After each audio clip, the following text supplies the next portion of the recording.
Pravljični kotiček z Diano na Temi. Kids TV. Dober večer, otroci. Čas je za pravljico. Danes vam preberemo o 3 traktorjih in kozi. Napnite ušesa in ji prisluhnite. Na kmetiji so živeli 3 traktorji. Rdeči zed, modri hol in zeleni doj. Zed je trosil gnoj ter nakladal in prekladal zemljo. Hol je pobiral seno in baliral pokošeno travo. Doj pa je oral s plugom in zbrano rahljal prst. Svoje delo so nadvse radi opravljali, pa čeprav so večkrat trdo delali od ranega jutra pa do poznega večera. Njihovo življenje na kmetiji bi bilo popolno, če jim ga ne bi grenila klepetava koza Kika. Pazi, da ne uničiš krtovega domovanja, je naročala zetu, ko je videla, da bo nakladal zemljo. Holu pa je zaklicala: napačen priključek si pripel, danes baliraš. Doja je zasipala z vprašanji o tem, kako delujejo in kaj zmorejo traktorji. Tako si je krajšala čas, kajti drugega dela na kmetiji ni imela. Nekega zgodnjega jesenskega popoldneva pa se je njihovo življenje na kmetiji zavedno spremenilo. 100 drvečih konjev, se je jezil zed, ko je ugotovil, da si je naložil preveč zemlje in se zato prevrnil na nos. Zaman je pritiskal na plin, ropotal z motorjem in obračal kolesa, ki so se vrtela v prazno. Koza Kika, ki je bila vedno nekje v bližini, je zaslišala njegove klice na pomoč. Vsi okrogli vogali: kaj si pa počel? Se je prestrašila, ko ga je zagledala. Potem je, ne da bi še karkoli rekla, odpeketala proč. Le zakaj je gospodar ne spodi od hiše, si je mislil zed. Nobene koristi ni od nje. Toda koza Kika je hitro stekla do hola, ki je ob ribniku baliral pokošeno travo, da bi ga prosila za pomoč. 10 sluzastih deževnikov je zletelo iz ust, ko ga je zagledala nemočno pogreznjenega v močvirno zaplato. Hol je v odgovor jezno zarohnel z motorjem.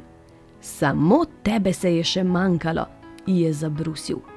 Ojoj, je vzdihnila koza Kika, ki njegovih besed na srečo ni slišala. Tudi ti potrebuješ pomoč. Potem je, ne da bi karkoli pojasnjevala, stekla proti polju, kjer je doj oral njivo. Hvala vsem pomarančnim olupkom, si je oddahnila, ko ga je našla pri delu. S čim me boš pa danes razjezila, jo je namesto pozdrava vprašal doj. Ne bom te gnjavila z vprašanji, če ti je to padlo na pamet, je bila užaljena koza Kika.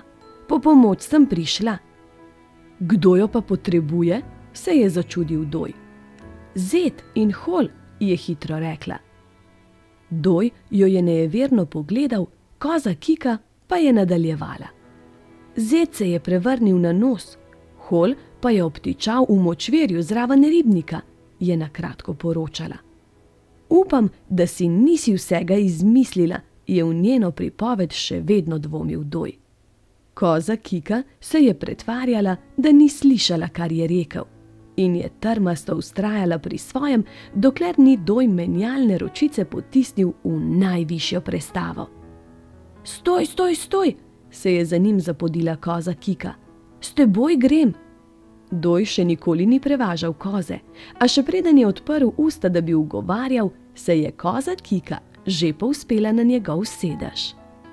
Zeta, ki je z glavo tičal v ogromnem kupu zemlje, sta zagledala že od daleč. Globoko si je oddahnil, ko mu je doj pomagal, da se je spet postavil na vsa 4 kolesa. Toda, ko je hotel zapeljati vzvratno, je zatulil od bolečine.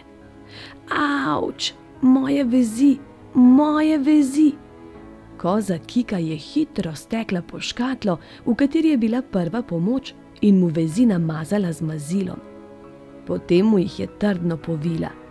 Bolečina je toliko popustila, da se je zed lahko sam odpeljal v mehanično delavnico. Doj in koza Kika pa sta zdrvela proti ribniku. Nemočnega Hola sta našla v hudih bolečinah. Ko je koza Kika ugotovila, da ima počeno os, mu jo je poravnala in povila. Potem sta Hola povlekla iz močvirja in mu pomagala do mehanične delavnice. Od kje pa tebi tolikšno znanje? Se je začudil mehanik Jaka, ko je videl, da je koza Kika mojstrsko oskrbela poškodbi. Od zeta, Hola in Doja, je brez oklevanja rekla koza Kika. In tako se je zgodilo. Traktorji in koza Kika so postali prijatelji. Zet, Hol in Doj so kozi Kiki celo dovolili, da se je z njimi nadelo in izdela vozila, in tako življenje na kmetiji povsem na glavo obrnila. Kakšna prikupna in nenavadna druščina so tile štirje, kaj ne? Ampak veste kaj? Važno je, da se imajo radi in se skupaj zabavajo. Zdaj pa je čas, da zaprete oči, z mehko dekico se pokrite, zjutraj pa se spet k meni vrnite. Objem, poljubček in lahko noč.